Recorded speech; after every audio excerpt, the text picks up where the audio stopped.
Doctora Llanos, ¿por qué se desarrollaron las directrices de las Naciones Unidas para el cuidado alternativo de los niños? Las directrices de las Naciones Unidas para cuidados alternativos de los niños, niñas y adolescentes fueron aprobadas por la Asamblea General de las Naciones Unidas en el 64 periodo de sesiones en el marco de las celebraciones del 20º aniversario de la Convención sobre los Derechos del Niño que se realizó el año 2009. Estas directrices adoptadas han sido desarrolladas por la preocupación que se vio al Comité de los Derechos del Niño a nivel mundial respecto de la situación de abandono de muchos niños y que no vivían con su familia y que estos niños vivían en la calle o eran objeto de maltratos por parte de personas de mal vivir y que ha generado a nivel mundial una alta delincuencia en el sector juvenil. Entonces, esa fue la preocupación de las Naciones Unidas por dar estas directrices a efectos de que los estados partes suscribientes de la Convención sobre los Derechos del Niño la tuvieran en cuenta al momento de aplicar esta convención. Las directrices de las Naciones Unidas para el cuidado alternativo de los niños son muy importantes porque reconocen la importancia del fortalecimiento de la familia por cuanto toman en cuenta lo que señala el preámbulo de la Convención sobre los Derechos del Niño, al cual voy a dar lectura, ¿no? Dice: convencidos de que la familia como grupo fundamental de la sociedad y medio natural para el crecimiento y el bienestar de todos sus miembros, y en particular de los niños, debe recibir la protección y asistencia necesarias para poder asumir plenamente sus responsabilidades dentro de la comunidad, reconociendo que el niño, para el pleno y armonioso desarrollo de su personalidad, debe crecer en el seno de la familia, en un ambiente de felicidad, amor y comprensión. Esto es el eje importante de la familia, porque dentro de la familia los niños adquieren valores, los niños adquieren afecto, seguridad, son orientados. ¿Y qué generamos con eso? Que los niños no son objetos del derecho como se veía antes con la doctrina de la situación irregular, y esto cambió con la doctrina de la protección integral que viene subsumida en la Convención sobre los Derechos del Niño, en donde el niño es sujeto de derechos, y al ser un sujeto de derecho, pues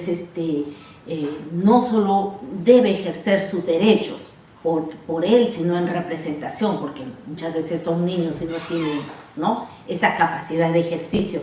pero para que los niños aprendan no solo el ejercicio de sus derechos, sino también respetar los derechos de los demás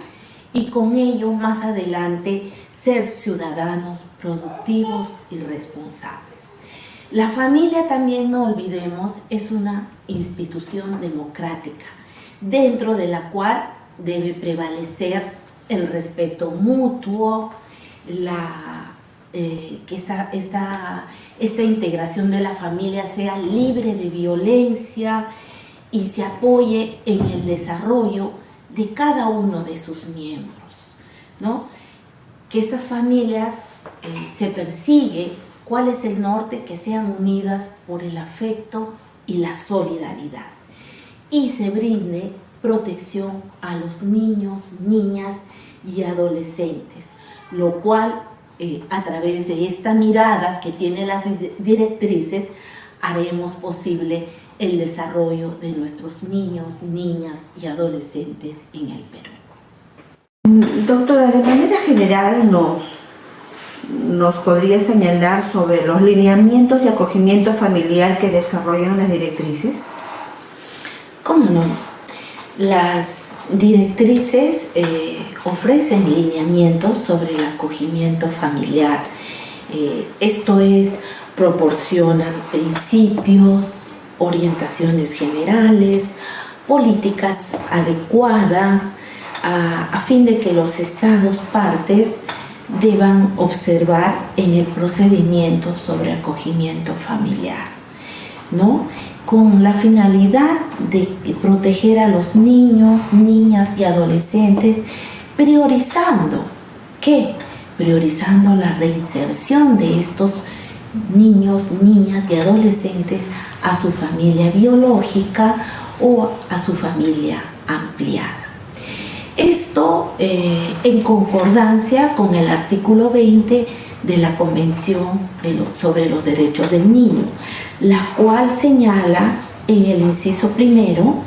que los niños temporal o permanentemente privados de su medio familiar o cuyo superior interés exija que no permanezcan en ese medio,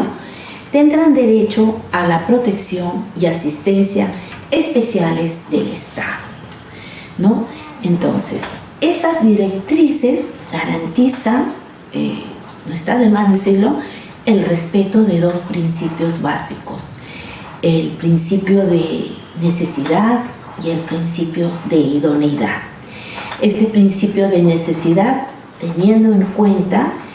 que la separación sea solo temporal de los niños, niñas y adolescentes respecto de sus padres, y el principio de idoneidad en cuanto a que el acogimiento familiar de los niños se trabaje para eliminar las circunstancias que generaron la desprotección familiar, a efectos de que, reitero, de que los niños otra vez sean reinsertados en su familia biológica o extensa. Las clases de este acogimiento familiar son, primero podría decir que este acogimiento familiar se da de una manera formal o informal. Formal, a través de una disposición ordenada por el Poder Judicial o un ente administrativo, e informal cuando la familia extensa o algún amigo de la familia decida tomar al niño bajo su cuidado, pero no tiene control ni del Poder Judicial ni de una instancia administrativa. Si es formal, esto puede darse también a través del acogimiento familiar, a través de la familia extensa, a través de terceros, o que este acogimiento sea en forma profesional, ¿no? Esto, las directrices pues señalan que tienen que inscribirse en un ente que está a cargo del Estado para que puedan controlar a estos terceros o a o a los que van a llevar el acogimiento familiar en forma profesional, y pueda cuidarse, hacerse el seguimiento de los niños, y que también sean atendidos por el equipo multidisciplinario correspondiente, o también que se determine que estos niños, niñas y adolescentes deban ser ingresados a un centro de atención residencial, pero ya no con la mirada pues de los enormes albergues antiguos en donde se institucionalizaba a los niños, ¿no? A través del asistencialismo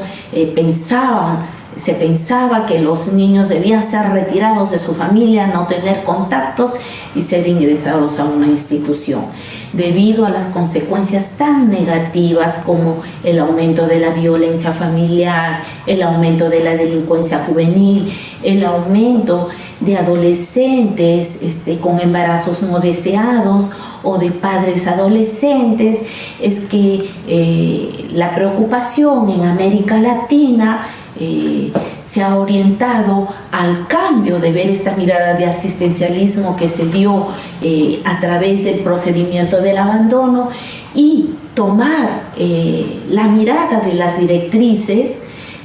para que estos niños no pierdan el contacto con su familia, en cambio sean reinsertados, ¿no? Se trabaje en un primer momento con los padres, se trabaje con los niños, niñas y adolescentes y posteriormente puedan ser reinsertados a nivel familiar. Y que en esta mirada tampoco se comprende que los niños deban ser acogidos solo por un tema estrictamente de pobreza o un tema de discapacidad. No es suficiente eso para que los niños sean acogidos por esta situación, sino tienen que concurrir otras situaciones, ¿no?, como las que hemos escrito anteriormente, para que los niños puedan ser acogidos. ¿Podría explicarnos las medidas de protección que las directrices disponen a favor de los niños, niñas y adolescentes? Las medidas de protección que estas directrices se contemplan, en general podríamos indicar que son de dos clases, ¿no? Para los niños, niñas y adolescentes en situación de riesgo de desprotección familiar, a efectos de prevenir la separación de la familia, y estas se adoptan cuando los hechos que ocurren dentro de la familia no revisten gravedad, por lo tanto la mirada no puede ser de separación de padres y hijos, sino a través de los equipos multidisciplinarios, quienes deben tomar la atención debida y teniendo en cuenta caso por caso, porque no todos son iguales, para orientar a los padres, ¿no?, y que en la crianza de los hijos, en la atención de los hijos, y lograr que estos padres e hijos logren comunicarse y continúe la familia avanzando de manera conjunta. Sí, esto es sin separación. En la situación de desprotección familiar, ¿no? Esto es cuando afecta gravemente el desarrollo de niño, niña o adolescente. Por ejemplo, cuando se vulnera el derecho a la vida, a la identidad, a la integridad o su derecho a vivir en familia. Es ahí cuando se declara en hechos muy graves la desprotección familiar y el niño pasa al estado de adoptabilidad, ¿no? Pero nuevamente reitero, la mirada siempre es de brindar protección y lograr la reintegración familiar a efectos de no institucionalizar a los niños. Doctora, ¿cuál es la respuesta del Estado frente a las directrices emitidas por la Asamblea General de las Naciones Unidas? En el caso de Perú, es bueno recordar que en el mes de enero del 2016, el Comité de los Derechos del Niño ha efectuado recomendaciones a Perú referidas precisamente al entorno familiar y las modalidades alternativas de cuidado. Esto es a fin de que Perú refuerce su apoyo y los servicios que se brindan respecto de los niños que en ese entonces se denominaban en estado de abandono, ¿no? Y que a través de ello el Perú expidió el decreto legislativo, el año 2017 expidió el decreto legislativo 1297, en el cual ahora se denominan a los niños en situación de riesgo de desprotección y en situación de desprotección familiar. Este decreto legislativo 1297 conocido para la protección de niños, niñas y adolescentes sin cuidados parentales o en riesgo de perderlos, que se expidió, reitero, el año 2017. Recién el 2018 se expidió el reglamento a través del Decreto Supremo 001-2018-MIM del Ministerio de la Mujer, y a través del cual recién este decreto legislativo ha podido entrar en vigencia en Perú. Y que es entonces muy nuevo, pero el Perú en este decreto legislativo ha tomado en cuenta las directrices de las Naciones Unidas para la nueva mirada de protección hacia los niños y adolescentes sin cuidados parentales o en riesgo de perderlos.